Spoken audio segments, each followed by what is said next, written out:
3 वर्षापासून सक्षम टाटेचा आणि माझं प्रेमसंबंध होते. माझ्या घरच्यांना ते मंजूर नव्हते. त्यासाठी त्यांनी त्याचा असा घात केला. कुणी काल काल कुणी त्याच्यावर म्हणजे वार? माझे वडील गजानन मामेडवार आणि माझे 2 भाऊ हिमेश मामेडवार आणि साहिल मामेडवार. कशाला गेला होता हा बाहेर, कशासाठी गेला होता आणि त्याला कसं म्हणजे प्लॅनिंग करून घेतलं? हे सक्षमवर MPD पडली होती, तर त्याने सुटून आल्यापासून माझ्या घरचे त्याचा गेम लावण्यावरच होते. म्हणजे मला धमकी देत होते की त्याला मारून टाकणार आणि त्याला गोड बोलून, त्याला भेटून, नशा वगैरे करू घालून मारलं त्याला. त्यानं त्याच्यावर 3 गोळ्या झाडल्या तरी त्याला काही झाले नाही. तेव्हा त्याच्या डोक्यात फरशी वगैरे टाकून मारलं त्याला. हा विरोध नेमका कशामुळे? आमचं प्रेम होतं आणि माझ्या पप्पांना मंजूर नव्हतं. कशामुळे? कास्टमुळे. तू दुसरं कोणाही सोबत बोल, मी करून देतो तुझं लग्न, असं बोलले होते ते मला. आणि त्यांच्या अगोदरही काही दुश्मनी होती वाटते, पण अगोदर ते चांगले मित्र होते. तुझा भाऊ आणि माझे 2 भाऊ आणि सक्षम आणि हे चांगले मित्र होते. नंतर आमच्या प्रेमसंबंधामुळे त्याला मारण्यात आले. तुझी काय आता तुला काय म्हणजे काय तुझी भावना काय आता नेमकी? माझी भावना काहीच नाही, बस आम्हाला न्याय मिळाला पाहिजे. आरोपींना शिक्षा होईल. आरोपींना शिक्षा व्हायलाच पाहिजे. काय शिक्षा व्हायला पाहिजे? फाशी. बरं, तुझ्या वडिलांनी भावांनी सक्षमला मारले, प्रेम कमी होणार आहे? नाही, मी लग्न करेल सक्षमसोबत. आता सक्षम तर नाही आहे या जगामध्ये, मग कसं काय? त्यांना नसलं तर काय झालं, आमचं प्रेम तर आहे ना. माझ्या घरचे जिंकूनही हारले आणि त्यांना हारूनही जिंकला. आणि मी त्याच्यासोबत लग्न करेल आता आणि त्याच्यासोबतच राहील हमेशा. आणि माझ्या मनाने राहील मी. माझ्यावर कोणाची जोर जबरदस्ती नाही, काहीच नाही. आणि माझं वय झालेलं आहे, तर मी माझ्या मनाने निर्णय घेऊ शकते. मग आता पुढचं भविष्य तुझं इथेच राहायचं का कुठं? इथेच राहायचं आहे आणि सक्षमचीच बनून राहायचं आहे. पण इथले तुला मंजूर करतील काय? करतील. इथल्या घरच्यांचं काय म्हणणं आहे?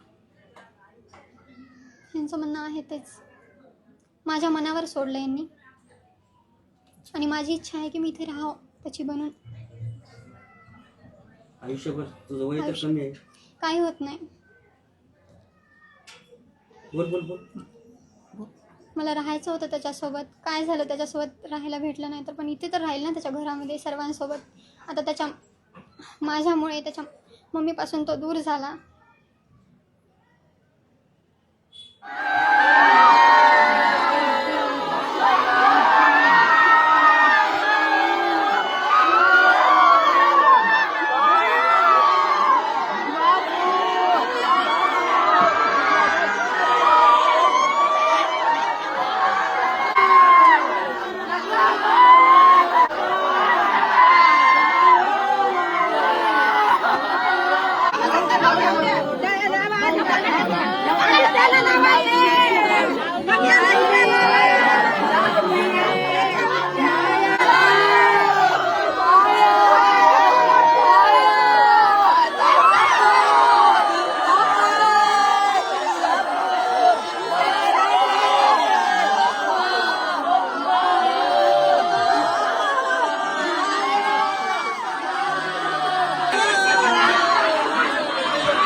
काल सायंकाळी मिलिंद नगर इतवारा येथे मयत सक्षम गौतम ताटे वय 20 वर्ष राहणार मच्छी मार्केट याला मारहाण करून डोक्यात फरशी व दगड घालून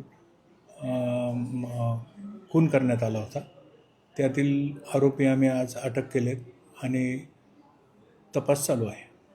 कोणत्या अंतर्गत गुन्हे दाखल झाले सर? काय गुन्हा BNSचे कलम 103, 162, 189, 190, 191(2), 193(3) म्हणजे कट रचने वगैरे. काय प्रकरण काय होतं, काय वाद? प्रकरणाचं आता काल गुन्हा दाखल झाला, आज तपास सुरू झाला आहे. तपासात पूर्ण माहिती आल्यावर आम्ही देऊ. मुलीचं म्हणणं आहे सर की प्रेम प्रकरणातून ही हत्या करण्यात आलेली आहे.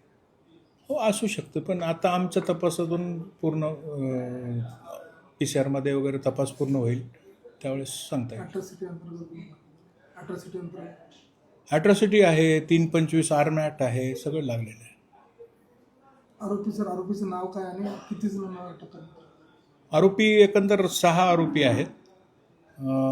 त्यात जयश्री मदनसिंह ठाकूर, गजानन बालाजीराव मामेडवार, साहिल उर्फ सन्नी पिता मदनसिंह ठाकूर, सोमेश सुभाष लखे आणि वेदांत अशोक कुंदेकर असे एकंदरीत 6 आरोपी आहेत.